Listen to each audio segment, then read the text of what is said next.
fuego al presidente, cuando no investiga aquella denuncia que puso el FMLN, aquel recurso el año pasado, cuando Bukele dijo que el FMLN estaba detrás de los asesinatos, por allá por julio del año pasado, el asesinato de los grupos criminales, y se metió una demanda. Ha pasado más de un año y el fiscal no dice nada, en absoluto. El fiscal no dice nada cuando lo irrespeta a la policía.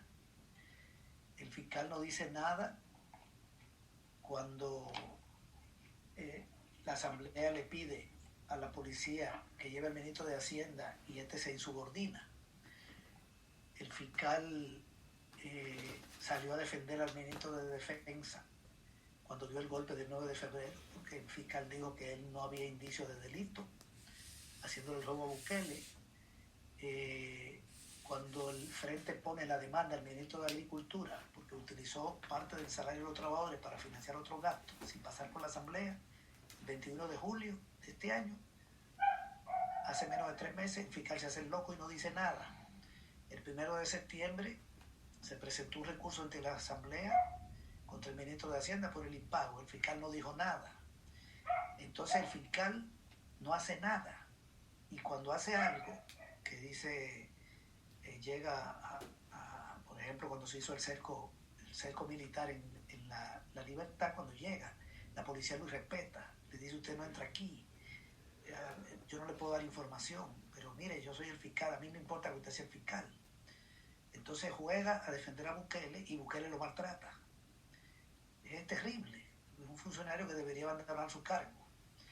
Entonces, ¿cuál es la situación que tenemos? Ejecutivo en caos, fiscalía en caos que no vale nada, alcaldía sin dinero, asamblea le pararon los salarios.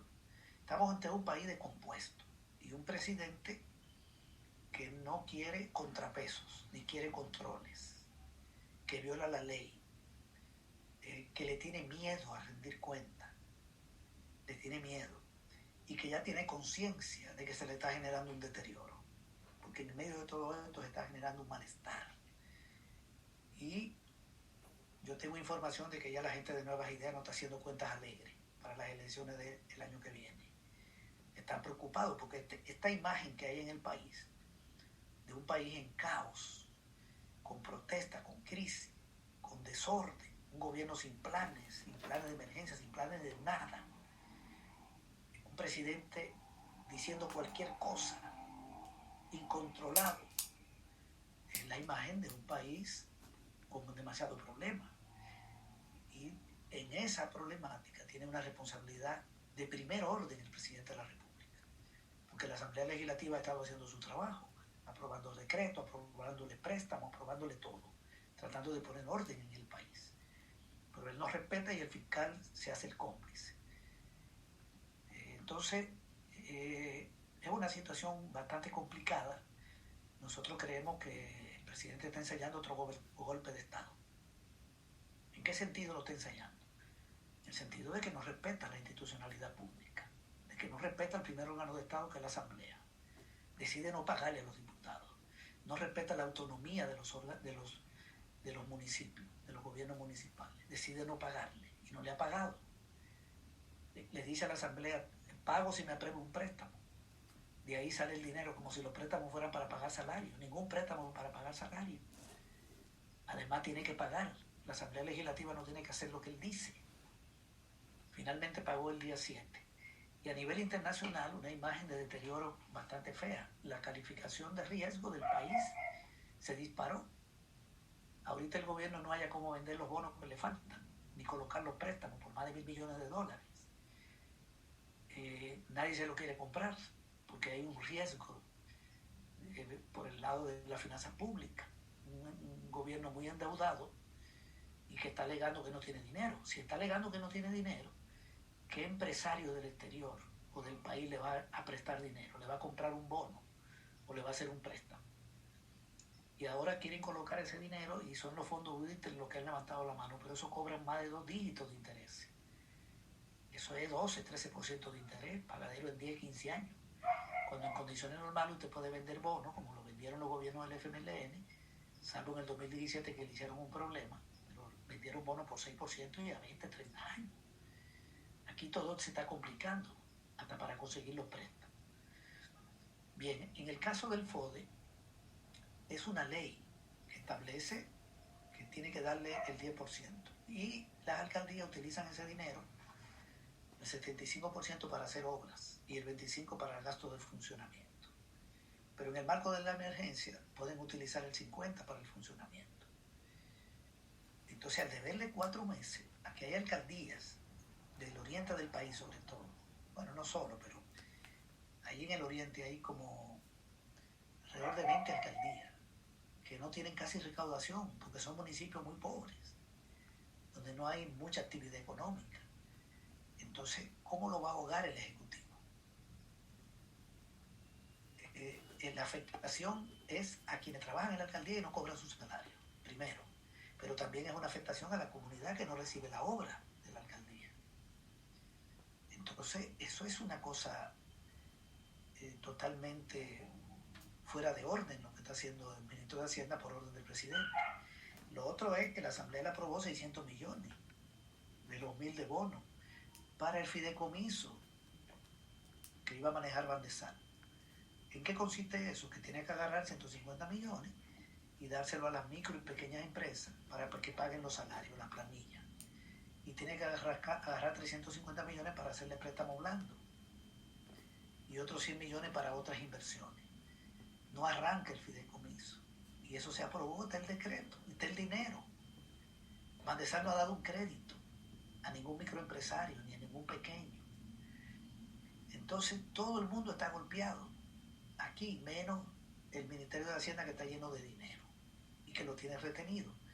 Y menos los funcionarios que están cometiendo actos de corrupción, que son un montón de los indicios. Había una pregunta sobre si Agricultura, el ministro de Salud y otros han cometido actos de corrupción.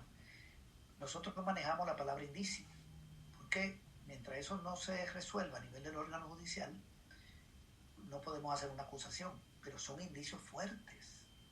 Y al ministro de Salud le están diciendo que llegue a la Asamblea a rendir cuenta y no quiere. Ya la Asamblea decidió pedirle a la policía que lo lleve, porque es facultad de la Asamblea recurrir a la fuerza pública si se resiste un funcionario público a ir a rendir cuenta. Eso está en la ley. Eso no es un capricho de la Asamblea. ¿Por qué no quiere llegar? Porque no puede decir la verdad. No puede decir hemos recibido tanto y hemos gastado tanto, porque esos gastos no lo puede demostrar. Ese ministro tiene familiares que están metidos en el negocio, vendiéndole al Estado. Y el de Agricultura también, haciendo importaciones de Brasil, como una empresa investigada en Brasil, y utilizó dinero del salario para financiar otro gasto y no demuestra para qué lo usó, y lo hizo al margen de la Asamblea. Es decir, los ministros andan huyéndole a la Asamblea Legislativa con un terror, cuando es un órgano contralor. El pueblo elige a la Asamblea y la Asamblea tiene que controlar el uso de los recursos del presupuesto, no ejecutarlo, pero recibir información, igual que la Corte de Cuentas. Tiene que jugar ese papel por delegación del pueblo, porque si los diputados no hacen eso, entonces el pueblo le puede decir, pero ¿para qué lo elegimos? Entonces cuando le piden, lleguen a informar, ahí andan corriendo, huyendo, enfermándose, diciendo que no tienen tiempo. Y Bukele le dice a la policía, no lo lleve.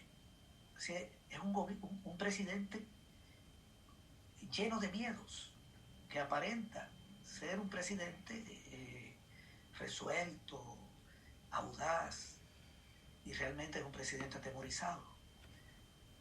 Porque si no estuviera atemorizado, no le diera orden a sus funcionarios para que no llegaran a rendir cuenta. Es decir, está débil, está a la defensiva, esa es la verdad.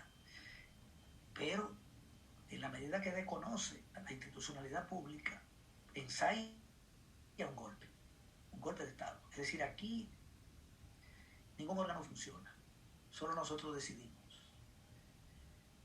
Así está la situación del país. Y en ese contexto, que tiene que ver con otra pregunta que tú me hacías, en el chat que me mandaste, Pablo, presenta el presupuesto del año que viene. El doctor Cabrera, que va a hablar después de mí, va a dar mucho más detalle que yo sobre este tema. Pero yo quiero adelantar algunas ideas sobre este presupuesto. Bueno, tal vez antes de hablar del presupuesto, había una pregunta de por qué le condonan la deuda a los morosos. Eso se hizo el año pasado en diciembre. O sea, la derecha votó porque los empresarios que le deben al gobierno no paguen. Y uno de ellos, Bukele. Así aprobaron el presupuesto. Los diputados de Arena, Gana, PCN, no votó el Frente, no recuerdo el PDC, votó Martel, de Cambio Democrático. En el caso de los buceros, que también hay una pregunta sobre los subsidios se aprueban en el presupuesto. Y en el presupuesto de este año se colocó el subsidio. Ya los buses están funcionando, el subsidio se le está entregando.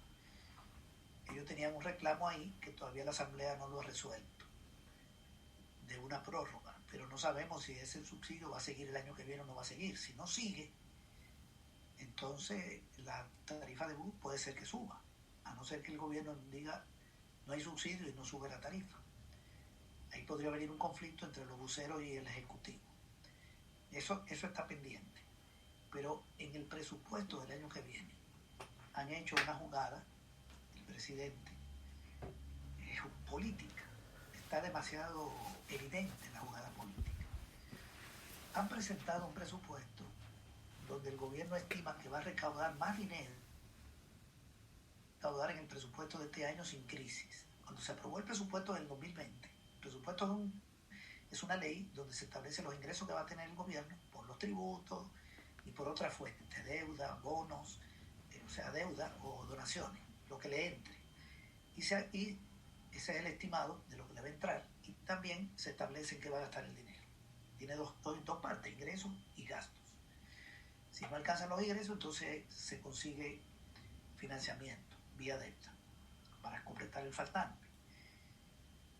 En el presupuesto que se aprobó este año, para este año, se aprobó en diciembre del 19, este era un año normal, se estimaba que el gobierno iba a recaudar 5.000, por aquí tengo el dato, 5.551 millones de dólares. 5.551. Pero vino la crisis.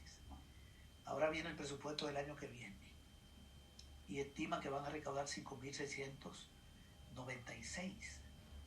Es decir, van a recaudar 140 y pico de millones de dólares más. ¿Y cómo que van a recaudar más el año que viene que lo que estimaron para este año? Porque lo que estimaron para este año era de un año que no iba a ser crítico, pero vino la crisis. Si el año que viene van a arrancar con una economía hundida, la economía el año que viene está hundida. La producción de este año ha caído. El propio gobierno estima menos 7.1. Es decir, van a arrancar con una economía mal. Y creen que van a recaudar más que lo que iban a recaudar este año cuando la economía estaba bien. Hay algo raro ahí. Entonces, están inflando los ingresos. Nosotros hicimos un cálculo y ya concluimos que la recaudación que ellos estiman por IVA está inflada en 430 millones. Y la recaudación por renta está inflada, porque la renta se paga sobre la ganancia del año anterior. La renta del año 2021 que van a pagar las empresas, el impuesto, es sobre la ganancia del 20. ¿Y qué ganancia? ¿Cómo está la ganancia de este año? Se ha desplomado. Ha caído toda la ganancia, hay un montón de empresas cerradas. Cuando den la declaración de renta de abril sobre la ganancia de este año, es una declaración de renta baja y la han calculado altísima. La calcularon como la que se iba a pagar este año cuando se aprobó el presupuesto para este año en diciembre del año pasado. Me van a recaudar. Y están estimando que van a recaudar muchísimo por aranceles, el impuesto de importación, cuando las importaciones están por el piso. Entonces inflaron los ingresos en 600 millones. ¿Para qué? Para decirle al país que van a aumentar la inversión en salud, en educación, en agricultura. Entonces han presentado un presupuesto con más inversión en esos ministerios. En casi todo lo han inflado. Entonces, a primera vista uno ve que le van a dar más dinero a salud, más dinero a educación, a agricultura, para mencionar 3 ministerios, también a seguridad, también a otros. Y uno dice, bueno, pero eso está bien, no estamos en contra de que le den más dinero.